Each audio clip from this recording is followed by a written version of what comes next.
Jason Walker Show. End of the day, remember, it's your show. It's got your name on it. Howie Mandel, our guest here. Jason Walker, deal or no deal? The Jason Walker Show, broadcasting from the Major Mortgage Man Cave. Here's Jason Walker. Yo, happy Tuesday. It is the Jason Walker Show inside the Major Mortgage Man Cave. Got a big show coming up today. We're going to talk to Nick Mccarville, the former Capital Bruin, and currently he does a whole lot of stuff. We love having him on the show. He's a great friend of the show. And we're going to talk about the Olympics and tennis and who knows what else. And also, we'll talk to Jason Ferris, rescheduled from yesterday to today. And it's going to be a fun conversation, which will come up here in just a couple of minutes. Yesterday, we had a whole bunch of people on Facebook Live waiting for Jason Ferris. And hopefully they get the news that he's on now. Or it will be in a couple of seconds here. All right. On this day in history coming up, and we'll tell you what's coming up the rest of the week as well. Big shows the rest of the week. But it's not very often that you get to talk to a former Beaver, a former Bulldog, who's going to be a Panther. And his name is Jason Ferris. He is the two-time Frontier Defensive Player of the Year. He is a flat-out stud, and despite the fact that I used to broadcast games for Carroll College, I always appreciated this dude on the football field. Jason Ferris joins us now here on the Jason Walker Show. Jason, how are you? Good, how are you? I am doing great, and first off, you have the best first name in football, so I mean, I feel right there we have a connection. Yeah, right, exactly. Hey, this is really cool. You're in Dillon, but congratulations. You didn't get drafted. I don't know if you expected to get drafted, but take me through the process because there really wasn't many pro days. You got to work out with the Pit in Dane Fletcher and Bozeman, but how take me through the process of getting to where you were on Saturday. Yeah, we went over I moved over to Bozeman and started working out at the Pit with their trainer over there for the pro day. And then kind of as the state was about to shut down, we had thrown together our pro day about 2 hours before. Oh, geez. We were just going to work out just on a normal day. And it was about a week before we were planning on it. So we had only had we didn't have our full week, 2 weeks of tapering from our hard workouts and then not the 5 days leading up to it. But it ended up turning out all right. And, minus a little windy, but it turned out pretty good for us. And I mean, I really wasn't expecting as much as what happened. I kind of was just expecting to get an invite into a camp maybe. And, then as things kind of got closer and throughout the winter and while I was over there in Bozeman, a couple teams had reached out for me and started getting draft day information from me on how to get a hold of me. So then it was that's kind of when I thought that maybe there was a possibility of it happening. I knew it was still slim, but I was still hoping to get picked up right after it. And then on Friday night of the draft, when it got over, me and my agent had talked, and he had pretty much said that we're going to be getting calls from teams during the draft to possibly get signed as soon as the draft's over, and it'll kind of be a mad dash. And it ended up not happening like that at all. It was dead silent throughout the day. I had texted him and asked if he had heard anything. He said no, and if I had heard anything, and I said no. And so about 45 minutes after the draft got over, he gave me a call and just kind of said it was a tough year for small school guys like me, and that he'll be able to get me into a camp and stuff like that. But he was still waiting on the Carolina GM. And so he had gave me a call 5 minutes later and told me I was going to Carolina. So I was pretty excited. You signed a 3-year deal, and that's kind of a rarity, isn't it, for guys that haven't even been invited to camp yet and undrafted free agents, because you haven't made the team. But they want you bad if they're going to sign a 3-year deal, right? Yeah, exactly. I mean, you still got to go down and make the team and everything, but it's a little below getting drafted and a little above just getting an invite to a camp. So I'm really excited about it. When do you get to find out when you're going to head off to Carolina? That's a tough thing right now. Nobody knows. Everything down there is up in the air. So we're just doing everything virtually currently, and but we're trying to get as ready as we can so that when they say go, and we can get down there, we can hit the ground running. Jason Ferris, our guest here, Mike Miller, State Farm Hotline. So how many other teams were you talking with besides the Panthers? There was about half the league, about 15 or 16 teams had actually had a scout come to Dillon and talk to me. And then I had a few more just on the phone, call me on the phone. And then as it was getting close to the draft, the Colts and the Chargers and the Seahawks all got my draft day information. So, I mean, kind of leading up to it, I figured that I would end up in one of those places. But turned out that I went to Carolina, which was one of the first teams that actually came to Dillon, and I hadn't talked to them since. So it was kind of a surprise, but pretty exciting. Who was your favorite team growing up? I was a Broncos fan. Oh, Jason. Come on. Who was your idols for the Broncos then?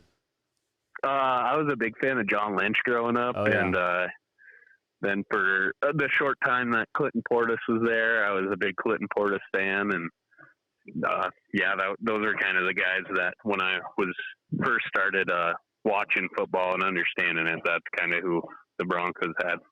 You're not too much of there's not a whole lot of pro guys that come out of Dillon, Montana. What's the response been back home for you?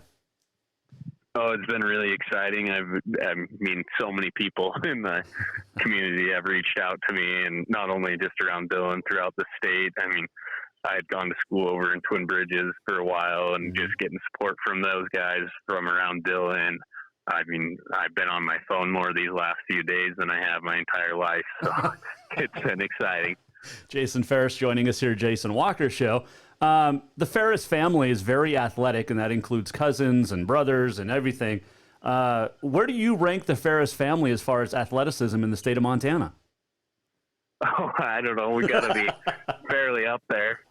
But I guess my sister and my uncle both were over at MSU. My uncle rodeoed and my sister played basketball. So, I mean, other than that, we haven't had too many Division I athletes, but feel like we could compete in some backyard basketball with about anybody. Oh, yeah, definitely.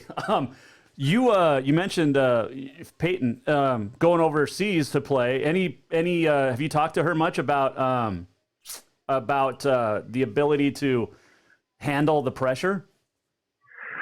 Yeah, unfortunately their season got cut a little short, so they couldn't make the playoff run. But yeah, she's definitely had some good advice for me and stuff like that on her process of kind of as she was getting ready to go overseas and play. So it's been good to talk to her. That family is just big. And I mentioned I got to call a bunch of your games while I was doing Carroll announcing, and it was always fun to watch. And I know you guys ended a couple of big streaks against Carroll in the last few years. We hadn't won in 10 years, hadn't won on your home field in a while, and y'all did that. There were some great plays against Carroll College that you had. I think my favorite might be the diving interception on the sideline in front of the press box. You remember that one? That would have been in front of your bench, right? Didn't you have the? I don't know about the dive. No, I don't think that would have been me. You had the interception at the 45 that you ran back for a touchdown a couple years ago. Who had the Yeah, who had the diving interception then? I thought that was you. I don't know. No, I had the one up in Carroll where it was Carroll kind of had. I think there was a short amount of time left on the clock, and they were driving, and their tight end was wide open in the end zone, and there was nobody around him, and kind of as he caught it, I got there to hit him and came down with the ball. So that's right. That was one that sticks out for me. But no, and then I had one down in Dillon, but I didn't return it for a touchdown. Just kind of returned it for about 20 yards. I thought you scored on it because there was they scored on a pick. Oh, was it them that scored on the pick six? Maybe. Yeah, that's what it was. You guys still won the game though. Yeah, because that was that Junn's first start or second? No, that was his second year. So this was last year, right? Yeah, it must have been it was my junior year. Your junior year, so John's first year, because, yeah, I remember. Yeah. Okay. The games all flow together. You know that. Yeah, exactly. Yeah, especially when we get just flipping sides of the season each year and playing them twice. So yes. we did our junior and senior year. So it definitely rolls together. Because the one game, the roads were terrible. I think this would have been your junior year. Yeah, my junior year. And you guys got like 7 inches of snow before the game started. Yep. Yeah. Yep. Because your SID, Casey Perry, was out there on the thing trying to plow the track and all that stuff. I mean, yeah. Hey, then we played a real cold one my sophomore year up in Carroll. Yes. The second to last game of the season, and it wasn't snowing, but it was about as cold as it gets. That's definite. Yes. I remember that one very well as well. You had a lot of great plays at Western. Which one stands out? Oh, I don't. Geez, I'd say one of my favorites, since we're on the Carroll ones, is my freshman year. When we ended this streak of losing to Carroll in kind of the finish of the game, I had sacked JT Linder, who had played with me and Dylan. We didn't really play together because he was older than me, but he was from Dylan and up there, and we had always talked and stuff like that. And so to finally end that streak and with sacking him at the end of the game, that one sticks out in my head. I like that one. He was a pretty good athlete. What is it with the water down in Dillon? Because there's some hellacious athletes that come out of there, both football and basketball. Yeah, I don't know. We definitely get a lot of guys going and playing college ball, especially throughout the NAI, and I mean, obviously some Bobcats over there right now. And so I don't know what it is, but I guess we enjoy continuing our playing careers. Well, between state titles and all that, you guys have had a whole lot of success down there in Beaverhead County. Were you a Cat or a Grizz fan growing up? I guess I was probably a Cat fan, and then my sister had been playing over there, so then I was more of a Cat fan when she was over there.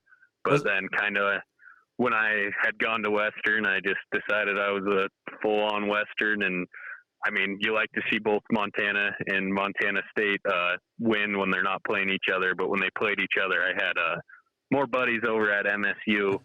And so it was a lot more fun to see my buddies win than the Grizz. So I guess I'm more of a Cat fan. See, now I'm liking you even more, even though you're a Western guy. But at least you didn't go to Tech, so I guess we can agree there, right? Exactly. Yeah, we can agree on that. I love it. Hey, man, congratulations. This is really cool, and I hope to stay in touch with you and talk with you before you head off to Carolina once we find out, and stay with you through the process, because you were a pleasure to watch for 4 years in college, and like I said, got the best name in the business, so got to root for you. Awesome, thanks. That is Jason Ferris joining us. Take care, my man, and we'll talk to you soon. Safe travel. Stay safe. Thanks. See ya. That is Jason Ferris joining us on the Mike Miller State Farm Hotline, and what a good kid. Good kid. Great family as well, and we mentioned, sisters and cousins and family, dads. I mean, just there's a whole bunch of great Ferris family members. And if you missed anything, we'll put it up on jasonwalkershow.com a little bit later on. All right, we're going to take a quick break. When we come back, we're going to talk some Olympics and some tennis and a whole lot of other stuff, as Nick Mccarville will join us next. Jason Walker Show. Who doesn't love being number one? When your team's dominating the standings, or your favorite band rocks the charts at number one, it feels good, right? Kind of like how it feels when you have auto insurance with State Farm. Because making you feel like number one is an honor your local State Farm agent takes seriously. Through the good times and not so good, your State Farm agent's proud to be here to help life go right. Who doesn't love Spring is fast approaching and summer is just around the corner, so now is the time to get those windows tinted at Auto Concepts as the sun starts to heat up. Tinting is the best way to keep the sun out of your little one's eyes driving down the road. Plus, it just looks cool. Auto Concepts is your exclusive 3M dealer for tinting as well as the best clear bras in town. Auto Concepts clear bras will not fade or yellow over time. And don't forget about suspension lifts and power steps for your rig too. Visit AutoConceptsHelena.com or check them out on Facebook. Auto Concepts, the auto enhancement professionals. Have you thought about buying a home and just don't know where to begin? Well, when it comes to one of the most important purchases one can make, we understand it can be frustrating and confusing, but it doesn't have to be. Let the Major Mortgage team help you with all your mortgage needs. Major Mortgage means major service, and we would love the opportunity to help you today.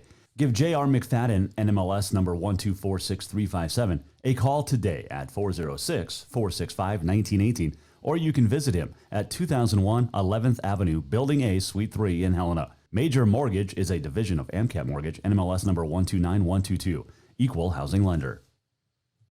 Yes, it's true that Montana is a long way from the Gulf Coast, but you can bring that Cajun flavor home with a stop at Cafe Zydeco. From po' boys to classic sandwiches, Cafe Zydeco has all the best Cajun in town. Are you in the mood for seafood gumbo or crawfish etouffee? Maybe you're craving jambalaya with some shrimp and grits. Head in for breakfast, lunch, or dinner, or call ahead for pickup or delivery. Cafe Zydeco will fix all your southern cravings, even on a chilly Montana day. Cafe Zydeco is a proud sponsor of The Jason Walker Show. I'm done with this. Thinking about trying something new? The Montana Air National Guard has so many exciting career fields to choose from, many that can open up opportunities in your civilian life. The best part? You'll be getting paid to learn a new trade skill right here at home. What are you waiting for? Let's get you in school and get you paid. Contact Luke Fecto at 406-788-8962. Store-wide savings are what you'll find when you shop for new home furnishings at Rucker's Furniture. This means tremendous values on Helena's largest in-stock selection of home furnishings. When you shop Rucker's, you'll find store-wide savings on the furniture you want for every room in your home. And you'll also find our selection of Serta iComfort, the most comfortable beds in Helena. 12-month financing is available with approved credit on most purchases over $289. Ask for details. You'll find store-wide savings at Rucker's Furniture, 1010 Dearborn, Helena.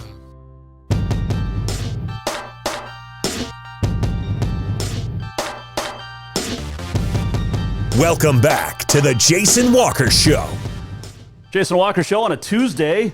Big week coming up. Tomorrow, we will talk to Lindsay Berra, Yogi's granddaughter.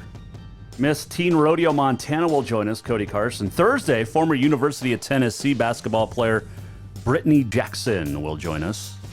And Friday, we'll talk to Dr. Scotta Morton, former Bobcat, now working at Missouri. Talk about the psychology of everything that's been going on this last 6 weeks for athletes. Joining us now, though, on the Mike Miller State Farm Hotline is a great friend of the show and a great friend of my wife, whom I have not met in person yet, but someday will, as Nick Mccarville joins us here on the Mike Miller State Farm Hotline. How are you, my friend? Yeah, Jason, I'm good. Thanks for having me. It's great to have you back. So you and I talked about 6 weeks ago or whatever. You were in California. Everything had just been canceled. You got home all right safely, but it's been a weird 6 weeks. How have you been doing? Yeah, no, it's been a very strange 6 weeks. You and I were talking when I was in Palm Springs, as you said, for a big tennis tournament there, and that was right as things were really shifting hugely within the sports world. I mean, those few days, I think after we talked, they axed the NCAA tournaments and the NBA was talking about no fans, and then all of a sudden they canceled all of that. So the tennis world was really quick to follow that.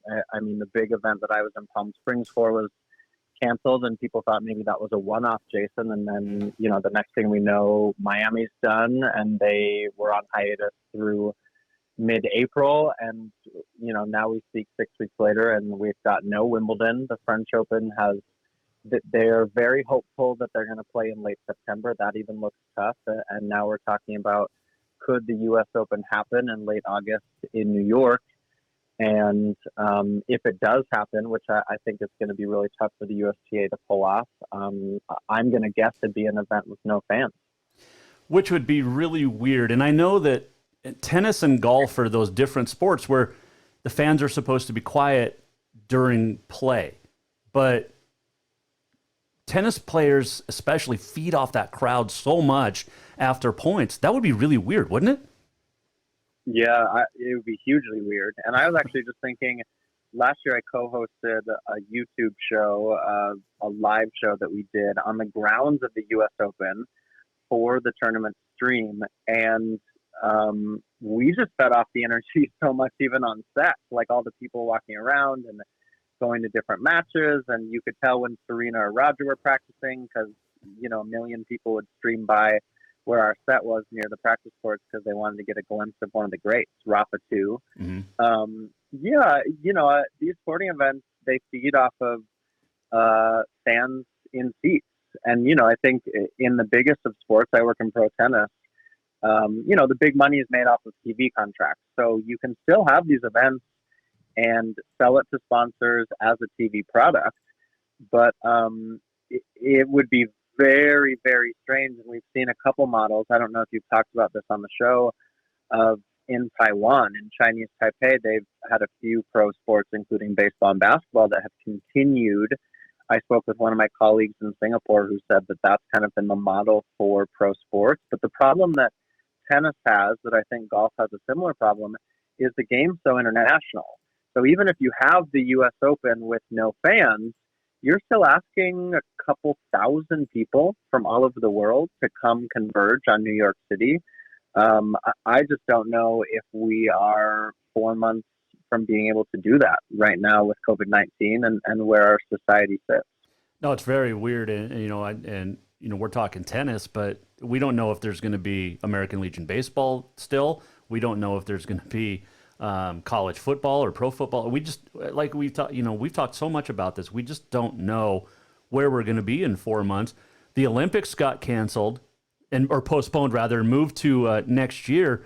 And Nick, it's weird because I think people expected it, but once that news came down, last month, it was really kind of a mind-blowing thing that, we're not going to have the Olympics this year, and that includes the tennis.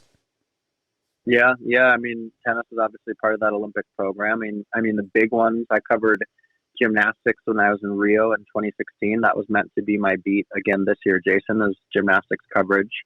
And actually just today, there was an Olympic official that came out and said, if things aren't taken care of better, if we haven't made good progress in social distancing and a vaccine and testing and all of these sort of, political hot words that have been thrown around.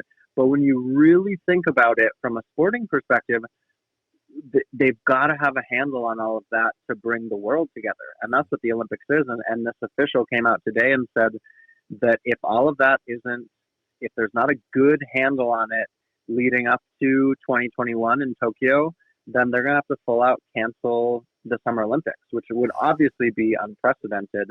I mean, I of course, none of us would want that to happen. But the last thing you want to do is to bring the world together and then watch everyone go home and this whole thing flare up again. And that's kind of the mini conversation we've been having in Montana. And I've watched it from afar from New York, where I live now full time. It is going to be a long way back for all of us, but I think especially for sports.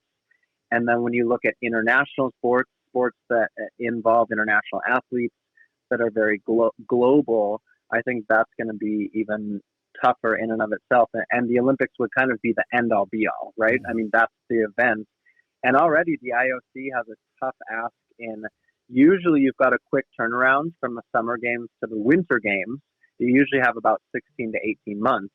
Well, now they're going to have 7 months, right, from Tokyo 2021 to Beijing 2022. So that's already quick. But you just feel for you feel for everyone. There's so many people that are in need right now, but you feel for the sporting organizers. And I think, Wimbledon was probably forced to play their hands a little bit earlier than they wanted.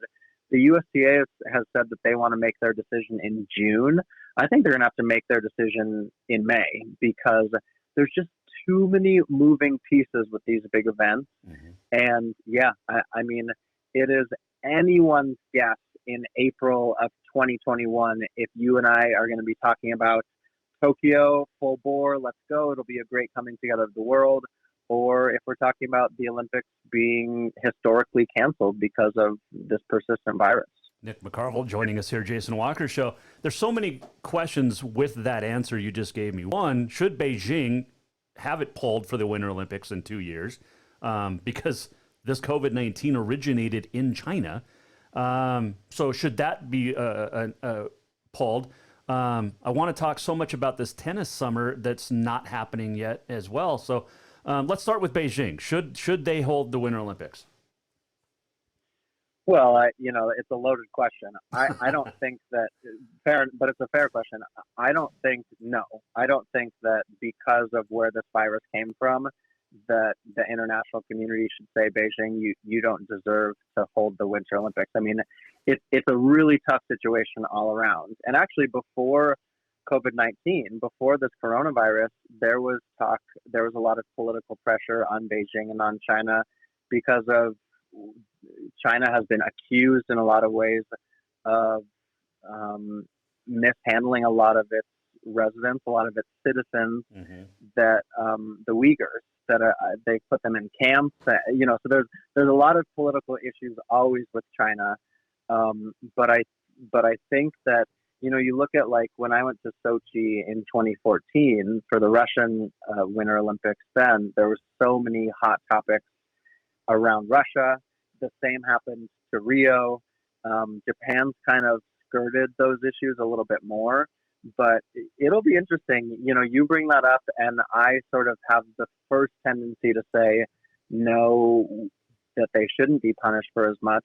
But I don't know what the political atmosphere is going to be in the next 12 to 18 months, certainly. Very true. Nick Mccarville joining us. You mentioned Wimbledon, and let's go back to that. They were the first to cancel, and then we had the French Open moved to September, and you mentioned that may not even happen yet. But when the French Open moved, that really upset a lot in the tennis world because they just kind of did their own thing and didn't talk to anybody else about it.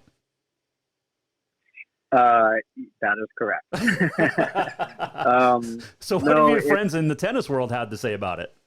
Well, they upset a lot of people. They really did. And tennis is complicated. I mean, every sport is complicated when you look at the boardroom deals and who's in charge of what and those different mechanisms. But tennis, we call it the alphabet soup because you have the 4 Grand Slams. Those are the big tournaments that, if you're a listener right now in Helena or a watcher, you would know: the Australian Open, French Open, Wimbledon, the U.S. Open.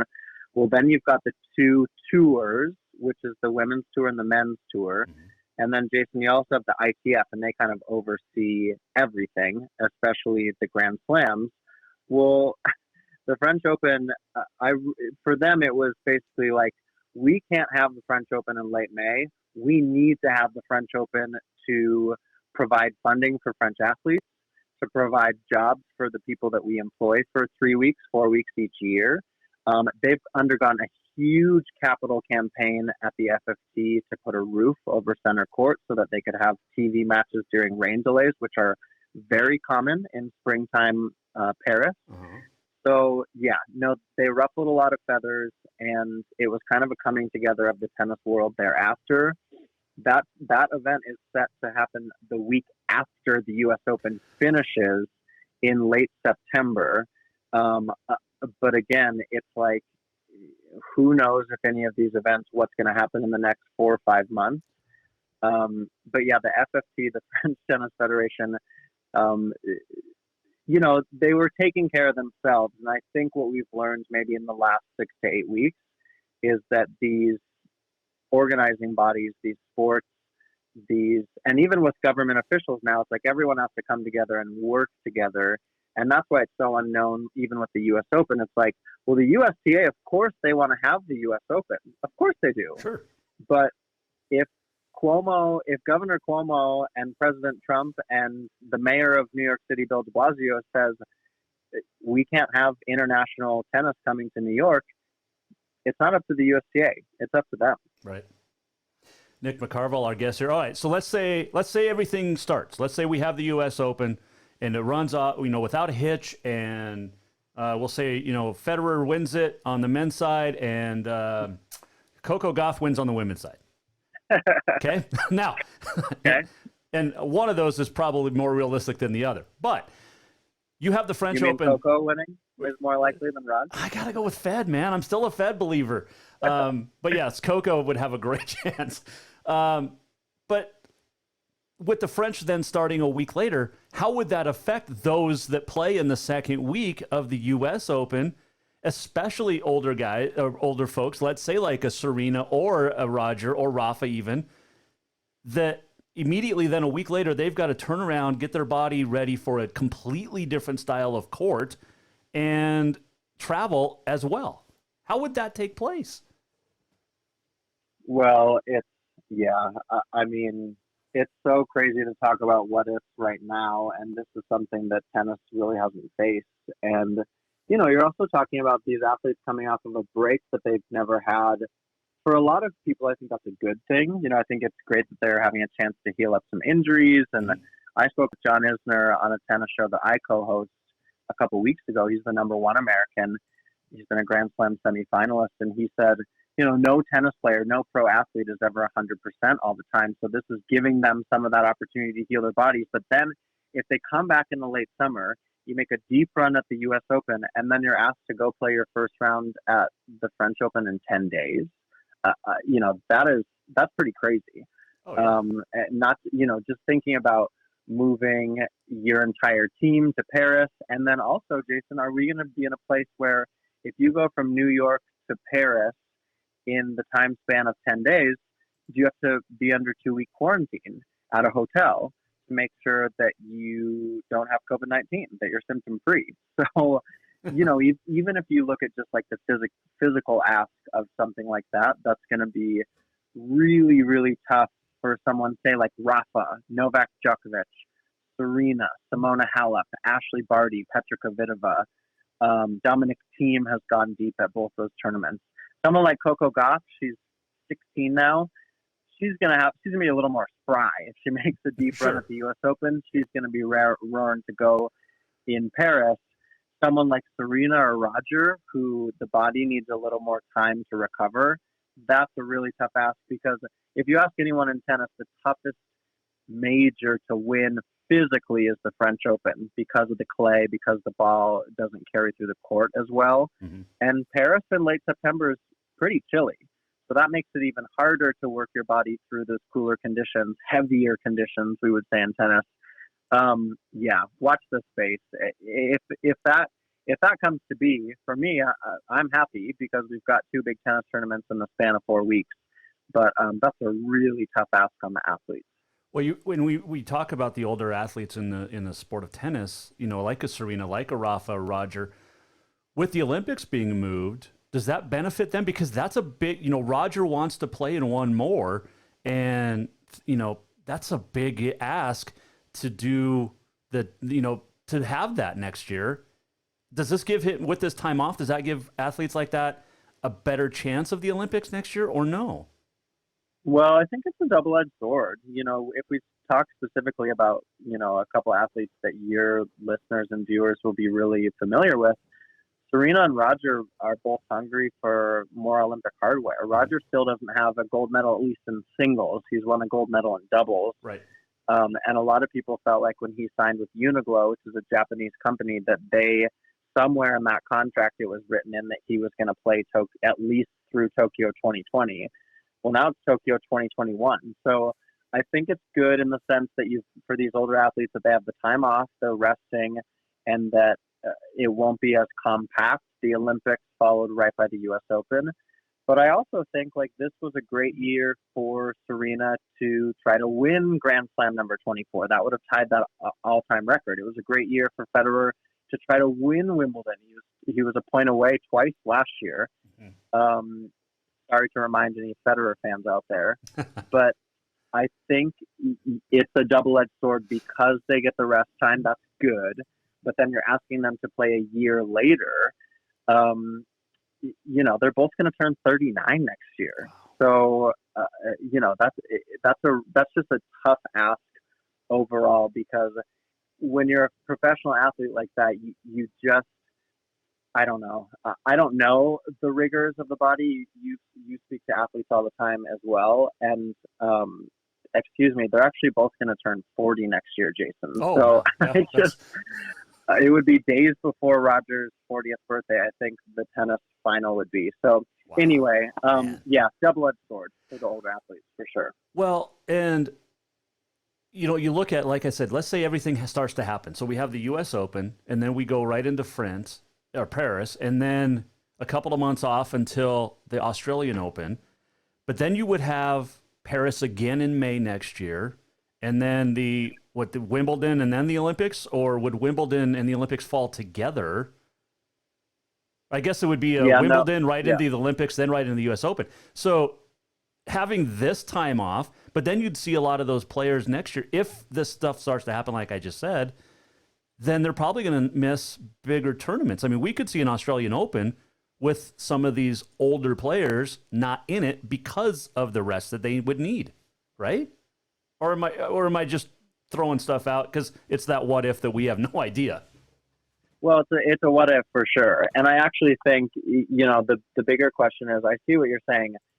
The older athletes, the top tennis players, their priority is the big events. So actually what I think it does is it hurts the smaller events, because if you get to play in with the U.S. Open and the French Open this fall, great. But then if we have more tennis tournaments this fall, they are going to pack the schedule to try to get anything they can.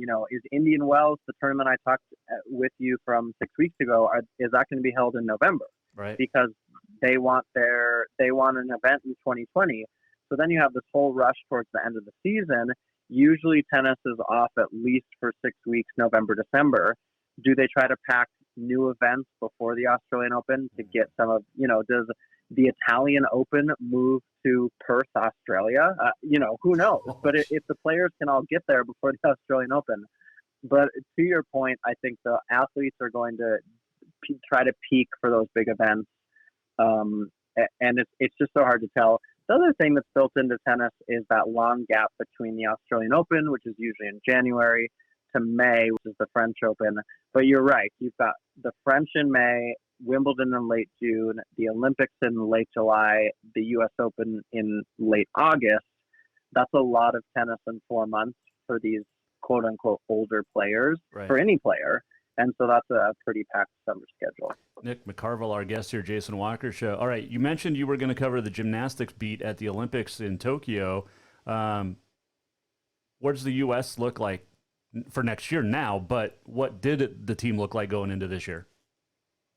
Yeah, Simone Biles had taken some time off after Rio, after she set the records that she did, and the U.S. women really swept the gymnastics event in Rio. Mm-hmm. And Simone Biles, I hope, Jason, has become a household name for people. Allie Raisman decided not to come back after success in both London and Rio. You've got athletes like Laurie Hernandez who are trying to make their push back. I think this delay to Tokyo helps her if she's serious about her comeback. The U.S. women are far and away the best gymnastics program in the world. And let's not forget to mention that the U.S. women's team has been through terrible atrocities with Dr. Larry Nassar and what he was essentially allowed to do in that team for so long. But the U.S. women are very strong. They'd be gold medal favorites for all you gymnastics fans. And then the men just kind of fall middle of the pack. Sam McCulloch's still around. There's some up-and-coming guys that are really talented. There was hope for them, Jason, in Rio to win a medal. They were fifth. And I think that right now, I haven't been following the men quite as close, but I think they'd fall right about there right now.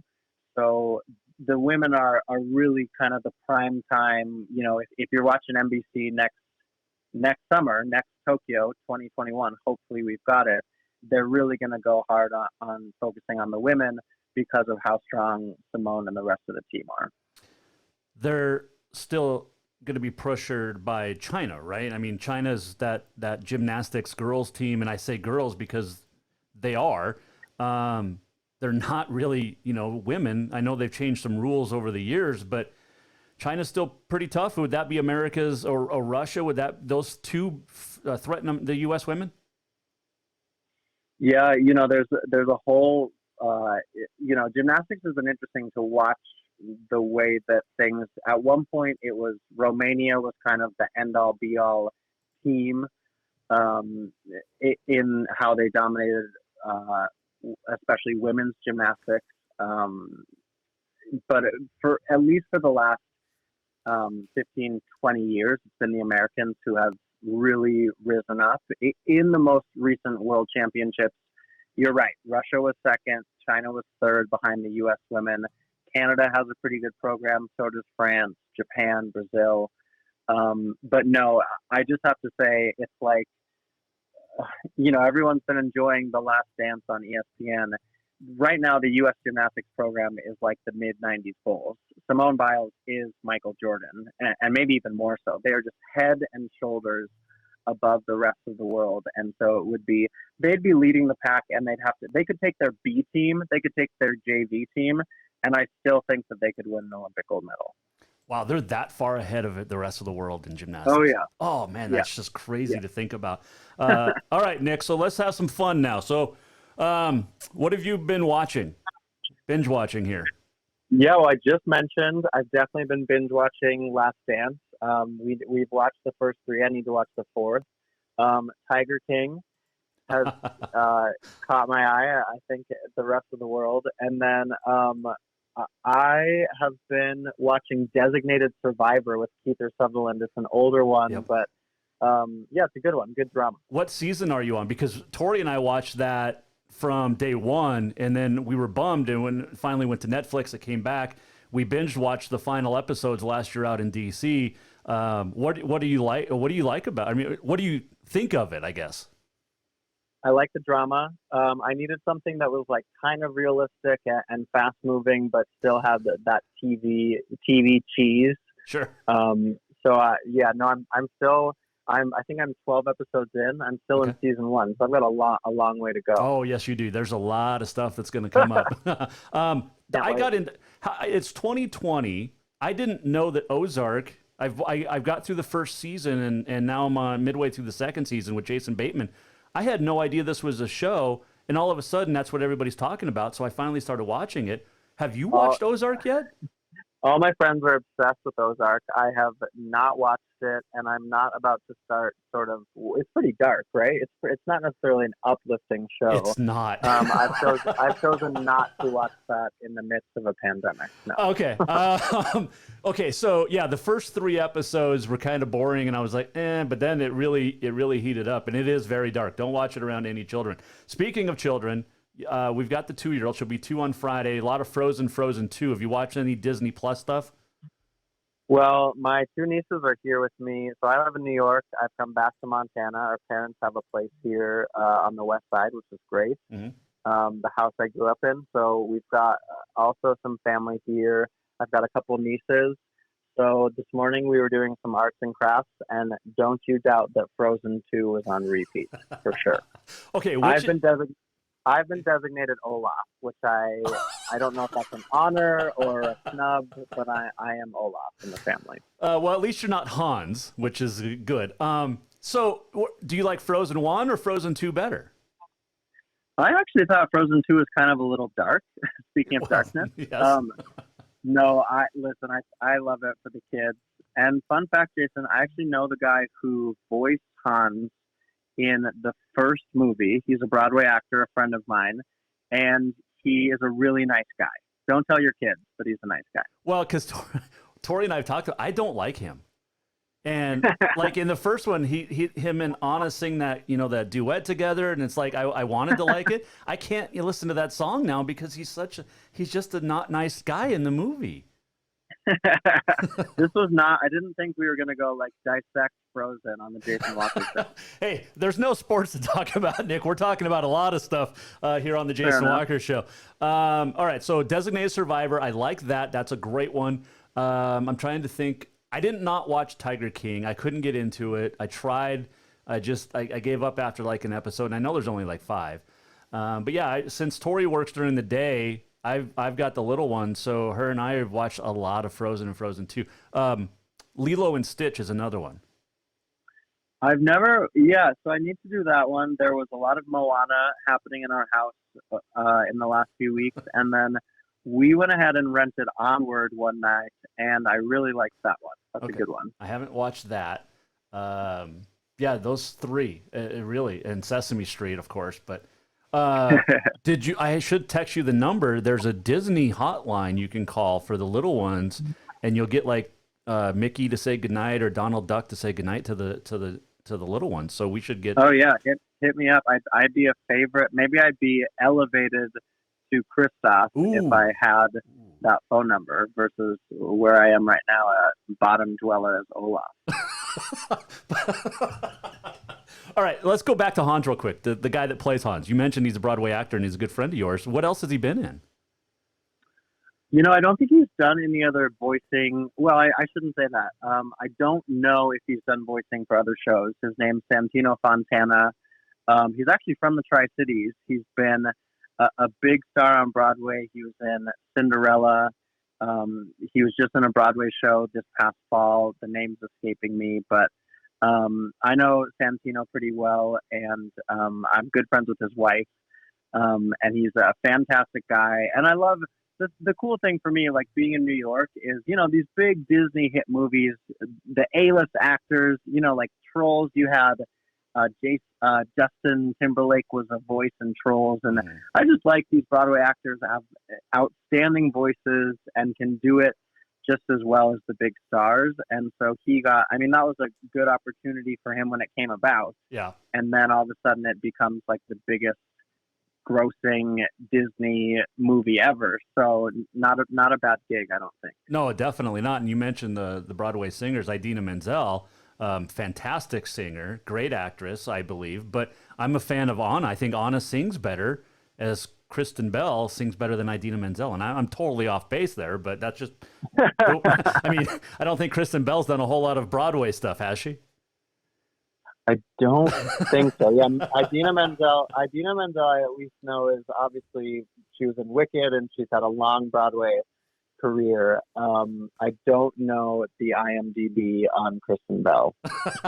So you spend a lot of time in New York, obviously, because that's where you live. But what is a Broadway show like? Because the wife obviously wants to go someday and whatnot, and we'll probably crash at your pad, which is, I think, a 1-bedroom. But hey, we're all family. But what's a Broadway show like? That night when you're going to dinner and a show with Broadway, explain that. Well, I actually want to bring it back to Helena too. So I live actually in a 2-bedroom with a guy named Kurt Crowley who's from Helena. His parents are Bonnie and Frank Crowley. Frank was a lawyer. Bonnie's a nurse. And Kurt is a musician on Broadway. So he was in the he was in the pit. He was in the orchestra pit for Hamilton for years.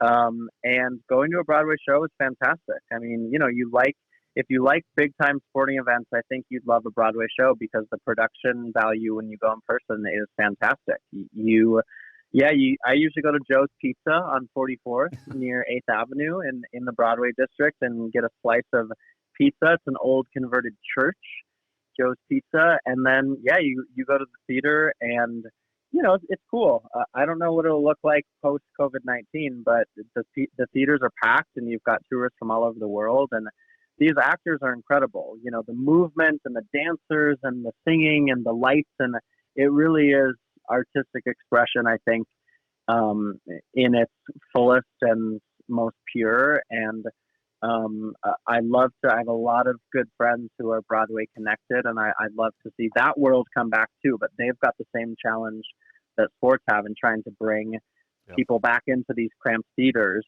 But it's sensational. And I think one thing people don't quite realize about Broadway shows is you're not only watching a musical with the singing and the acting, But usually a lot of the Broadway folks that I know, guys and girls, are fantastic dancers. You know, I have a friend, Ryan, who's made his career dancing on Broadway, and he did Chicago for years. He was just in a show with Bette Midler, you know, and they're athletes. And what they're able to do 8 shows a week is killer on the body, and they're able to do that for, you know, months and then years on hand. It's crazy. Nick, we appreciate it as always. You got a good story that we can tell on the air about my wife? I always remember about Tori that she, I think 50% of her T-shirts in middle school were Michael Jordan themed or based. I also think she shares a birthday with Michael Jordan. Is that right? They're 2 days apart. 2 days apart. Yep. Okay. And then she was a sensational basketball player, pure shooter. And we shared first period English together and senior year. And we sat next to each other. And I'm not sure who talked more in class, me or her. But yeah, good memories there with TJ. Yeah, but there's not an embarrassing story where you can tell about her? I'm failing you right now, Jason. I don't know if I have an embarrassing. I don't think she had very many embarrassing moments, but this is my embarrassment: is I'm not able to dig up the goods when I've failed under pressure. Well, okay, just so think about it for next time you're on, and I'll have to get an embarrassing story. Now I'm going to ask her. We'll talk in 6 weeks. How's that? Oh, you're going to get an embarrassing story on me. Perfect.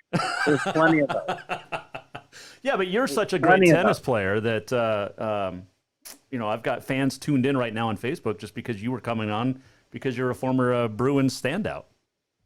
Well, it's been really fun for me to be back in Helena, and I've gone down and hit against the wall a couple times at the Civic Center, and we're not meant to be playing tennis right now because of where we are with the pandemic, but it is springtime in Montana. I haven't done this in 16 years, Jason. I'm aging both Tori and myself. So it's been fun. I even woke up this morning and it kind of felt like one of those warm spring days, and it brought back like a smell memory of, just playing tennis. And we had crosstown on Tuesday afternoons, and there was some good tennis being played around these parts. The Crowley family and Tim Buswell and myself, and I'm bummed for these high school athletes that are not able to play their spring sports. It's just not fair, but it's what we have to do right now. Well, it's always a pleasure to chat with you, and look forward to talking soon. And you can come on anytime, my friend. Just give me a call. We'll get you on anytime you want to chat. So, okay. Thanks, Jason. Nick, Take appreciate care. it. Yep, that is Nick Mccarville joining us here on the Mike Miller State Farm Hotline, and love talking to Nick and getting his thoughts on a lot of different things, especially in the world of sports, because he covers great sporting events and great athletes, and always appreciate Nick coming on. All right, we're going to take a quick break. We're going to come back. We have On This Day in History. We have the walk-off, and who knows what else. We'll just throw it out there. The last segment brought to you by our friends at Rutgers Furniture. Coming right back. Store-wide savings are what you'll find when you shop for new home furnishings at Rutgers Furniture. This means tremendous values on Helena's largest in-stock selection of home furnishings. When you shop Rutgers, you'll find store-wide savings on the furniture you want for every room in your home. And you'll also find our selection of Serta iComfort, the most comfortable beds in Helena.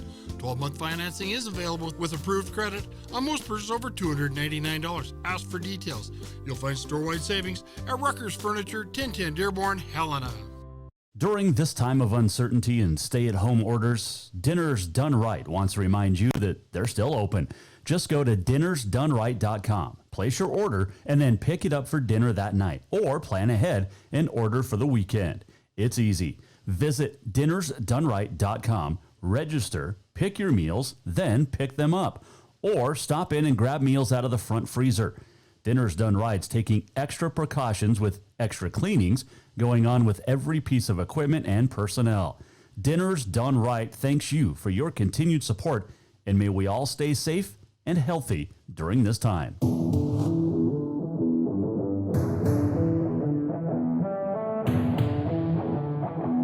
Welcome back to the Jason Walker Show. Welcome back, Jason Walker Show on a Tuesday. Big thanks to Nick Mccarville for joining us. Also, Jason Ferris today. Make sure you get on the schedule for Nitro Green. They can take care of all your lawn, pest, and tree needs. NitroGreenHelena.com, 443-5088. Also, speaking of green, Green Meadow Country Club. Got the demo day coming up, May 8th from noon to 6. You got to call and make an appointment. First, you got to become a member and tell them you heard it on the Jason Walker Show. And speaking of hearing it or seeing it on the Jason Walker Show, if you make an appointment and go to demo day on May 8th and buy something, tell them you heard it on the Jason Walker Show. And just do it, because I think you'll probably get a deal. Tell them though, that you like this show, all right? Sign up at Green Meadow Country Club. And who doesn't like this show? Seriously. And if you know someone who doesn't, then I'd like to talk with them. Let's convince them to follow and like this show. By the way, JasonWalkerShow.com has all of our great links to our great sponsors, as well as where to watch and or listen. You can watch on Facebook and YouTube Live, rewatch on the website. You can listen live, Podbean, Network One Sports, TreasureStateRadio.com, and coming very soon, more ways to listen, and go from there. All right, so let's do On This Day in History, brought to you by the Motherlode Sports Bar, Casino, and Restaurant. They will be opening back up May 4th, which is fantastic. On this day, April 28th, it is National Blueberry Pie Day. It is also National Great Poetry Reading Day and National Superhero Day. Should have asked Nick his favorite superhero. I think my wife's is Thor, the real guy, not the actual superhero. But all right, this date in 1930, the first night organized baseball game was played in Independence, Kansas. Warren Spahn, at the age of 41, pitched a second no-hitter on this date in 1961. Billy Martin was named the New York Yankees manager for the fourth time on this date in 1985. 2007 NFL Draft, LSU quarterback Jamarcus Russell was the first pick by the Raiders. Who was the worst bust in the NFL? Was it Jamarcus Russell or was it Ryan Leaf? Happy birthdays today, Harper Lee, To Kill a Mockingbird, and Go Settle. What was that other one? Go Settle Watchman. Was born on this date in 1926. She passed away 4 years ago. 1941, happy birthday, Anne Margaret, 79 today, and still looks good. She was born in Sweden. Did you know that? 1960, Tom Browning, who pitched the perfect game in 1988, was born in Casper, Wyoming. He was pitching for the Cincinnati Reds, who coincidentally, their star, Barry Larkin, was born on this date in 1964. John Daly's birthday is today, the Open winner in 1995, also the PGA Championship in 91. And happy birthday to Penelope Cruz, born on this date in Madrid, Spain in 1974. A couple of deaths on this date. Jim Valvano, we talked to his brother Bob on Friday. It's been 27 years since Valvano passed away. Died of cancer on this date in 1993. He was 47. Jack Ramsey, the Hall of Fame basketball coach and announcer, won an NBA title with Portland and Bill Walton in 1977. He died on this date in 2014. And Conrad Burns, former senator from Montana, passed away at the age of 81 on this date in 2016, rather. So 4 years ago. On This Day in History is brought to you by the Motherlode Sports Bar, Casino, and Restaurant, reopening back up on May the 4th. We're almost at the end of the show. What did we learn? And what did he miss? Time for the walk-off. Big show today. Thanks to Jason Ferris joining us, the future Carolina Panther. Nick Mccarville talked all things Olympics, tennis, Disney, Broadway too. That was fun. Thanks, Nick. Tomorrow on the show, we'll talk to Yogi Berra's granddaughter, Lindsay Berra, and Miss Teen Rodeo Montana, Cody Carson, will join us as well. Thank you. The walk-off is brought to you by Cafe Zydeco. Call ahead. Go support all of our great, great sponsors. We'll see you back here tomorrow for Jason Walker Show. The Jason Walker Show is produced by the Jason Walker Media Company. Any reuse, rebroadcast, or retransmission without the express written consent of the Jason Walker Show is strictly prohibited. Just listen, watch, and enjoy.